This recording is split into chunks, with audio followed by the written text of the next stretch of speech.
وہ اور شاعری میں گزرتا تھا۔ دوسری طرف لیلا ایک مقبول ریڈیو ہوسٹ تھی۔ اس کی آواز میں ایسا جادو تھا کہ لوگ رات دیر تک اس کا پروگرام سنتے، وہ لوگوں کے مسائل سنتی اور انہیں امید دیتی۔ حسن اکثر رات کو ریڈیو سنتا تھا اور لیلا کی آواز اسے عجیب سا سکون دیتی تھی۔ وہ اپنے دل کی باتیں کاغذ پر لکھتا اور کبھی کبھی ریڈیو اسٹیشن پر خط بھیج دیتا۔ ایک دن لیلا کو ایک خط ملا جس پر بہت خوبصورت شاعری لکھی تھی۔ خط کے آخر میں صرف ایک نام تھا، حسن۔ لیلا نے وہ شاعری اپنے پروگرام میں پڑھ دی، لوگوں کو بہت پسند آئی۔ اس کے بعد حسن کے خط اکثر آنے لگے۔ لیلا کو ان تحریروں میں ایک عجیب سی گہرائی محسوس ہوئی۔ ایک دن لیلا نے پروگرام میں کہا، اگر حسن سن رہے ہیں تو کبھی اسٹوڈیو آ کر ضرور ملے۔ کئی دن گزر گئے مگر حسن نہیں آیا۔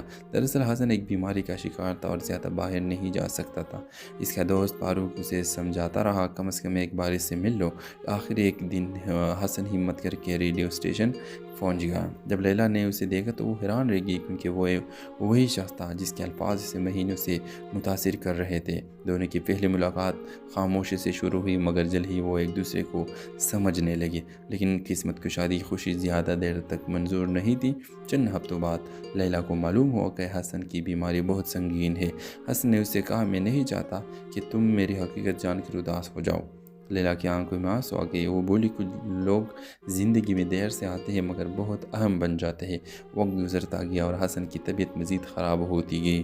آخر دن حسن نے لیلا کو ایک ڈائری دی جس میں اس کی تمام نظمیں لکھی ہوئی تھی۔ اس نے آہستہ سے کہا، اگر میں نہ رہوں تو میری آواز ان لفظوں میں زندہ رہے گی۔ چند دن بعد حسن دنیا سے رخصت ہو گیا۔ لیلا نے اس کی شاعری کو کتاب کی شکل دی اور اپنے ریڈیو پروگرام میں پڑھنا شروع کر دیا۔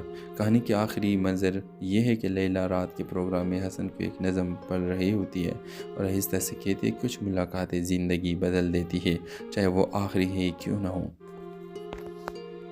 ہیلو ویورز، حسن ایک خاموش مزاج شاعر تھا۔ وہ اپنے جذبات کو الفاظ میں ڈالنے کا ہنر رکھتا تھا مگر لوگوں سے زیادہ بات نہیں کرتا تھا۔ اس کی زندگی کا زیادہ وقت کتابوں اور شاعری میں گزرتا تھا۔ دوسری طرف لیلا ایک مقبول ریڈیو ہوسٹ تھی۔ اس کی آواز میں ایسا جادو تھا کہ لوگ رات دیر تک اس کا پروگرام سنتے، وہ لوگوں کے مسائل سنتی اور انہیں امید دیتی۔